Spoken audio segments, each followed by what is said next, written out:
Баршаңызға ассалаумағалейкум. Сіздермен бірге Era X арнасы. Видео ұнаса, видеоға лайк басып, арнаға тіркеліп қойыңыздар.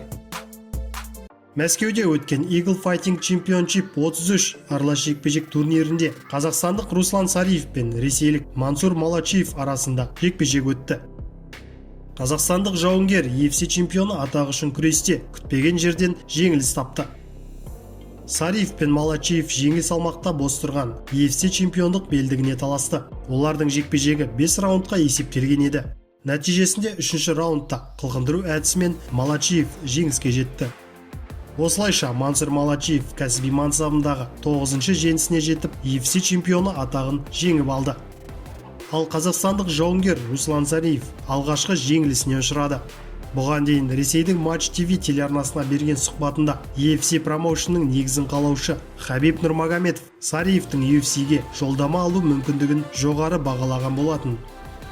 Руслан Сариев осы айқаста жеңіске жеткенде UFC тұжырымының алғашқы қазақстандық чемпионы болар еді. Мәскеудегі аталмыш турнирде жас ұлан Әкімжан да 8 бұрышта өнер көрсетті.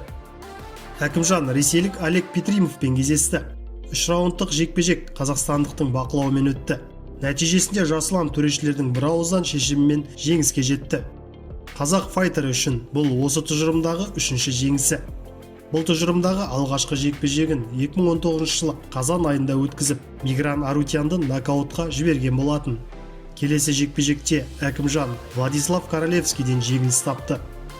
Жасылан өткен желтоқсанда 8 бұрышқа сәтті оралып, ресейлік Тимур Акабаны жеңді. Сіздермен бірге болған Era X арнасы. Келесі кездескенше.